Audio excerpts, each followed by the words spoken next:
Welcome back viewers. ہم drug trade discuss کر رہے ہیں جو برٹش ایسٹ انڈیا کمپنی نے سب کانٹیننٹ میں اسپریڈ کیا تھا.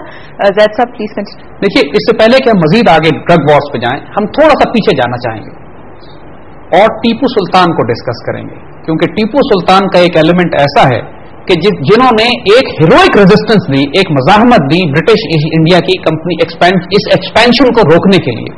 وہ تمام ملٹری اسٹریٹجیز یا پولیٹیکل اور اکنامک یا ڈپلومیٹک اسٹریٹجیز جو ٹیپو سلطان سے پہلے کسی مغل بادشاہ نے یا مغل نواب نے جیسے سراج الدولہ تھے انہوں نے ڈپلوائے نہیں کی تھی. اور ٹیپو کو سمجھنا, ٹیپو کو اسٹڈی کرنا بہت ضروری ہے کیونکہ پہلی مرتبہ ایک آرگنائزڈ رسپانس, ایک آرگنائزڈ ریزسٹنس اگر انڈیا میں کسی نے آفر کی برٹش ایسٹ انڈیا کمپنی کو تو ٹیپو سلطان تھے. اور ہسٹوریکل ٹرمز میں بنگال کو فتح کرنے کے بعد برٹش ایسٹ انڈیا کمپنی نے اپنا رخ ٹیپو سلطان کی میسور کنگڈم. اگر آپ نقشہ دیکھیں نا تو بنگال ایسٹ میں ہے, میسور ساؤتھ میں ہے.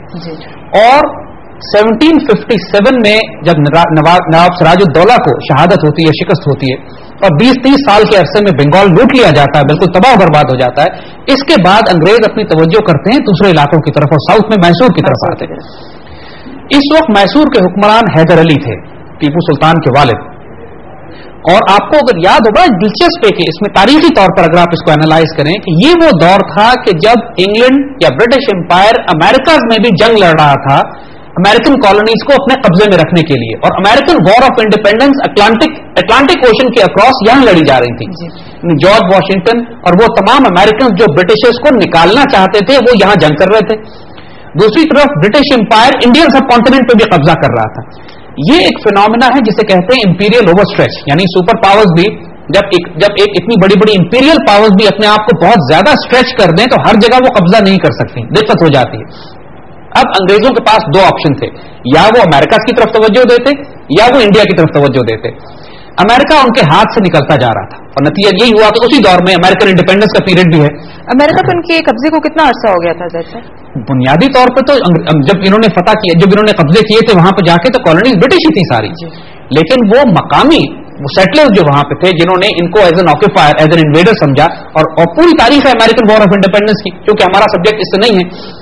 لیکن جو چیز ہمیں ریلیٹ کرتی ہے ڈائریکٹلی اس وقت کہ امریکن ریزسٹنس جو اس وقت دی جا رہی تھی برٹش امپائر کو, اور اس کے نتیجے میں 13 کالونیز جو کہ ایسٹ کوسٹ پہ انہوں نے جو شکست ہوئی انگریزوں کو اور وہ کالونیز ان کے ہاتھ سے نکلی, اس کا اتنا شدید دکھ ہوا ان کو, اور ایک ارجنسی ڈیولپ ہو گئی برٹش امپائر میں کہ اتنی بڑی کالونیز ہم نے لوز کی ہیں تو ہمیں ایک انڈین سب کانٹیننٹ کی طرف اب پوری توجہ دینی چاہیے. یعنی سراج الدولہ کے بعد جو شکست ہوتی ہے انگریزوں کو وہ اٹلانٹک کے اکراس ہوتی ہے. اور اس کے نتیجے میں برٹش امپائر جب اتنا بڑا ایریا لوز کر جاتا ہے, امریکہ اس کے ہاتھ سے نکل جاتے ہیں, تو براہ راست انوالو ہوتا ہے ایسٹ انڈیا کمپنی کے ساتھ.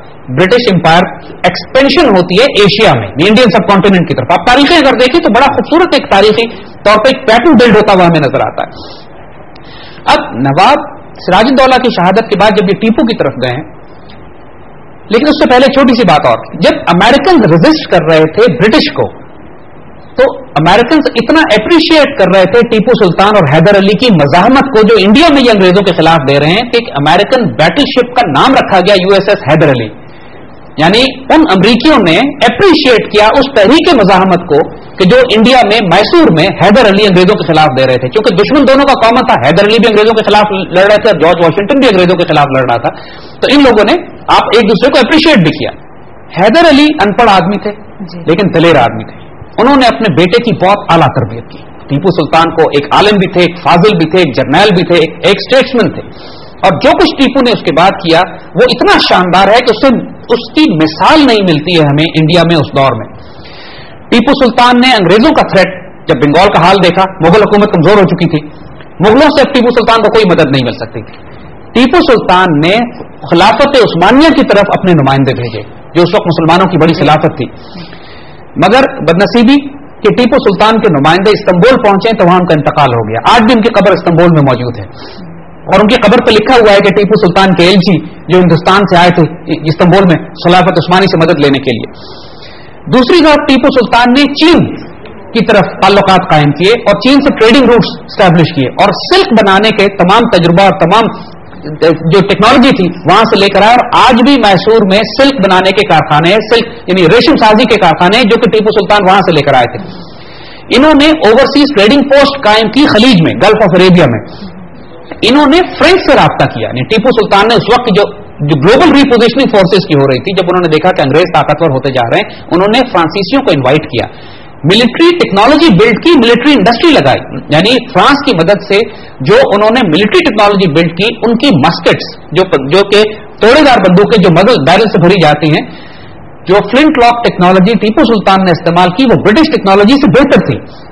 یعنی ایک طرف اگر انہوں نے نیول فلیٹ بنایا, بحری جہاز تیار کیے جو ٹریڈنگ بھی کیا کرتے تھے اور ان کی کوسٹ لائن بھی پروٹیکٹ کیا کرتے تھے. جو کمال کی ملٹری اور ڈپلومیٹک اسٹریٹجی جیسے ہم نے عرض کیا ٹیپو نے ڈپلوائے کی تھی, لیکن بدنصیبی چونکہ وہ وقت مسلمانوں کے زوال کا تھا, جو مرضی ملٹری اسٹریٹجی ڈپلوائے کرے, جب قوموں کے عروج زوال کا, جب قوموں کے زوال کا وقت ہوتا ہے, پھر غلامی میں ناکام آتی ہیں تدبیریں شمشیریں. مسلمان قوم کی شاید تقدیر میں لکھ دیا گیا تھا کہ اب اس نے زوال ہونا ہے اس کا. تو یہ نظام کی غداری, مرہٹوں کی طرف سے سازشیں, اور میر صادق, جعفر از بنگال, صادق از دکن. علامہ اقبال نے جو اپنی شاعری میں کہا, ٹیپو سلطان کو بھی شکست ہوتی ہے. 1799 میں ٹیپو کی شہادت کے بعد انگریز جنرل ان کی لاش پر کھڑا ہو کر کہتا ہے, آج ہندوستان ہمارا ہے. ان کو اچھی طرح معلوم تھا, اس سے پہلے یقین نہیں تھا ان کو کہ یہ انڈیا کیپچر کر سکیں گے یا نہیں.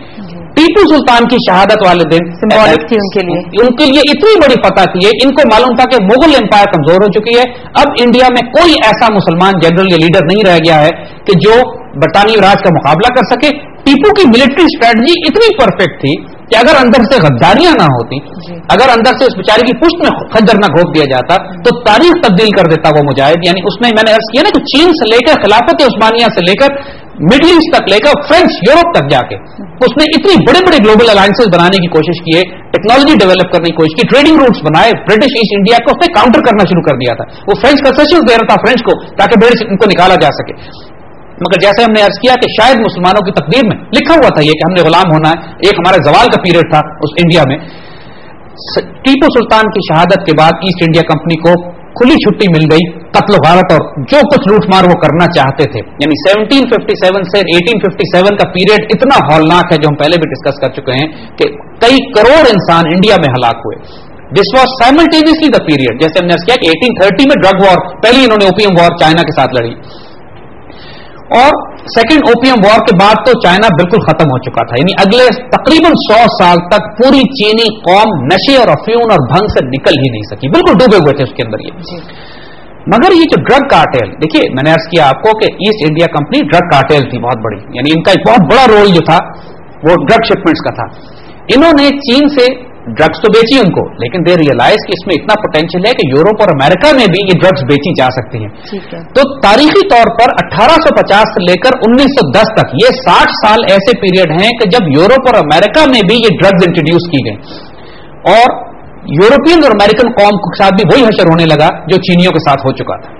جی زید صاحب, یہ ایپیسوڈ تھوڑا سا اس بات کو بھی انڈر لائن کر رہا ہے کہ پریپریشن کتنی امپورٹنٹ ہے, بیکاز ٹیپو سلطان کا آپ نے مینشن کیا, ان کی ساری ٹریننگ اور ان کا ویژن ان کے فادر حیدر سلطان کی طرف سے آ رہا تھا جو باقی لوکل سویلائزیشن میں شاید مسنگ تھا. We'll continue on the same topic, لیکن پہلے we have to go on a short break.